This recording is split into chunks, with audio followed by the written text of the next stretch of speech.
There is a peace that Jesus had that I think most people overlook.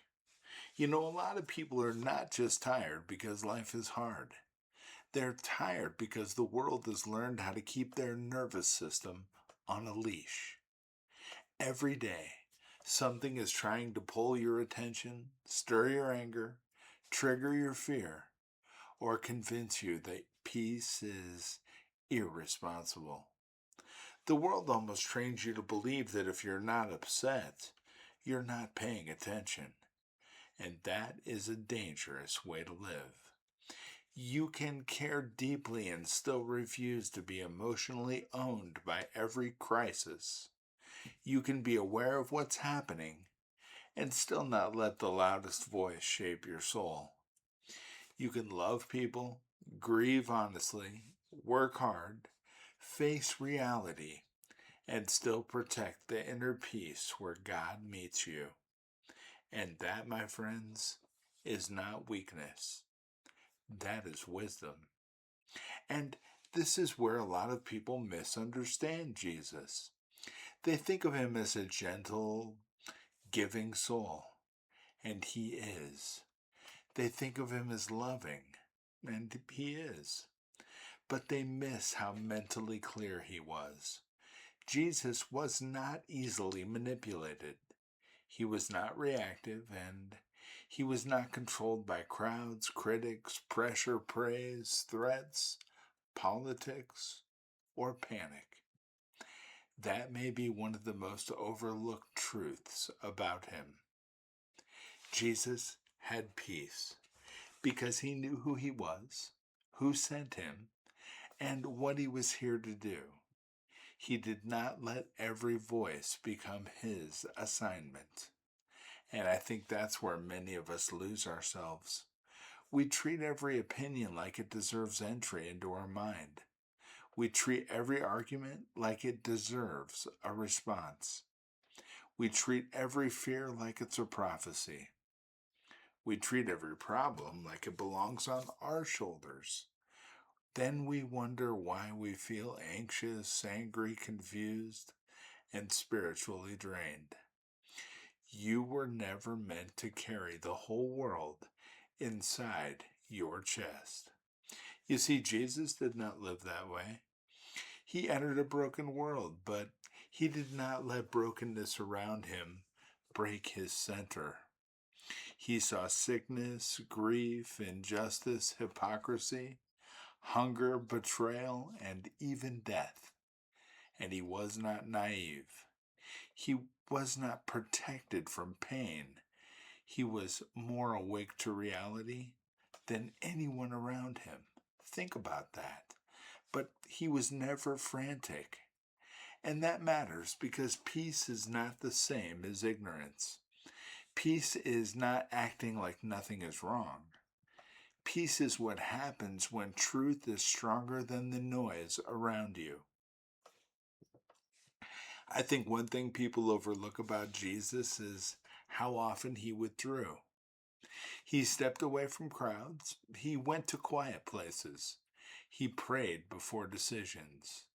And he did not apologize for needing time with the Father.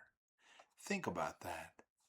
The Son of God did not live constantly available to everyone. Yet, many of us think we have to. And some of us are trying to be more accessible than Jesus. We answer every message. We absorb every headline. We let strangers on screens raise our blood pressure. We carry family stress, money stress, work stress, private regret, old grief. And then we add the rage at the entire world on top of that. That is not compassion. That is collapse. Jesus cared without being consumed. And that is the difference.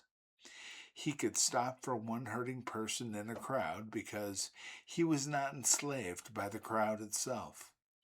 He could hear the cry of a blind man while others told the man to be quiet.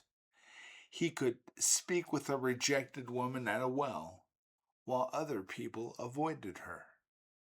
He could sleep in the storm because the storm did not define his authority. And the story is deeper than most people realize. You see, the disciples were not afraid over nothing. The storm was real. The danger was real. The water was real. And Jesus did not wake up and say, "You imagined this." He knew the storm was serious, but he also knew the storm was not supreme. That is the part we need to recover. You see, your fear may be connected to something real. Your financial pressure may be real. Your grief may be real. Your family strain may be real. Your exhaustion, real enough. But faith does not require you to pretend those things are small. But Jesus, well, Jesus is not small either. And when people say Jesus is enough, it can sound empty if they say it too quickly. It can sound like they are trying to end the conversation instead of enter the pain. So let me say this carefully. Jesus is enough. Not because your problems are easy, but because he is stronger than the thing that's trying to rule you from the inside. He may not answer every question on your timeline. He may not remove every burden the moment you ask. He may not explain every delay, and that can be hard. And I will not make that sound simple. Let me rephrase this. Some people have prayed through tears and still had to wake up the next day facing the same problem. But the presence of Jesus is not a small comfort. It's the deepest reality a human being can stand on. I think another thing that people miss about Jesus is that he never confused urgency with obedience. Other people tried to rush him. They tried to trap him. They tried to crown him before the cross. They tried to shame him into acting on their terms. And he never moved from pressure. He moved from the Father. And that's a powerful lesson in this age of anger. Not everything loud is important. Not everything urgent is from God. And not every emotional demand deserves your agreement. Not every public panic should become your private prison. Sometimes, keeping your peace means asking a better question. Not, what is everyone angry about today, but what has God actually given me to carry? And that one question, well, it can save your soul from 1,000 unnecessary burdens. Because most of what steals your peace is not just what happens. It's what you keep rehearsing. It's the imagined argument, the possible disaster that may or may not happen, the old regret that has passed on and needs to be forgiven and forgotten, the fear that keeps returning with new clothes on, the headline you cannot stop checking, the person whose opinion still has too much power over your mood. You see, Jesus invites you into a different way of living. Not a careless life, a centered life. You see, a centered life does not mean you never feel pain. It means pain does not get to become your God. It means fear can speak, but it does not get the throne. It means anger can rise, but it does not get to drive. It means confusion can exist, but it does not get to tell you that Jesus has left the room. He has not. And that is a truth that somebody needs today, I think. Jesus has not left the room. He's there when your mind is loud. He's there when your prayer feels weak. He is there when you are disappointed and do not know how to explain it. He's there when you are tired of being strong. And He's there when you are ashamed that you're not handling things better. You do not keep your peace by becoming numb. You keep your peace by returning to the one who cannot be shaken. So I'm going to ask you to turn down what keeps inflaming you. Step away from what keeps poisoning your spirit. Stop giving the loudest voices the deepest access. Bring your real worries to Jesus without dressing them up. Just bring yourself and be honest. Tell Him what you're afraid of. Tell Him what hurts. Tell Him where you feel worn thin. Then listen for the steadier voice. Jesus will not always shout over the world. Sometimes He waits for you to leave the noise long enough so that you can hear Him.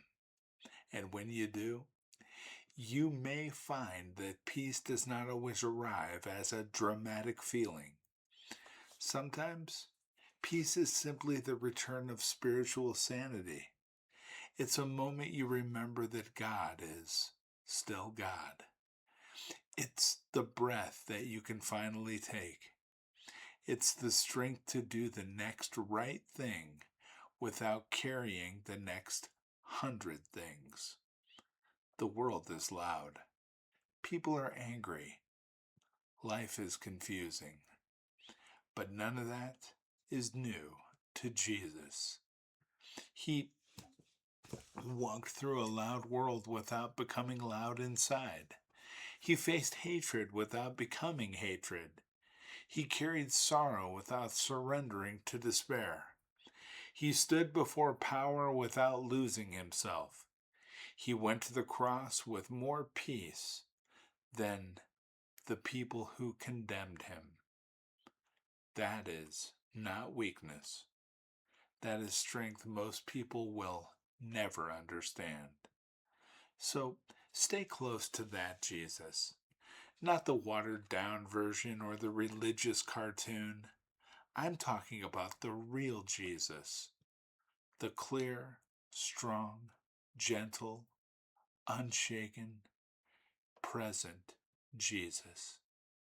The world may not calm down today, but your soul can come under better leadership. And that, my friends, is where your peace will begin. My name is Douglas Vandergraph, and clearly, I believe in Jesus Christ. God bless every single one of you. Every single one.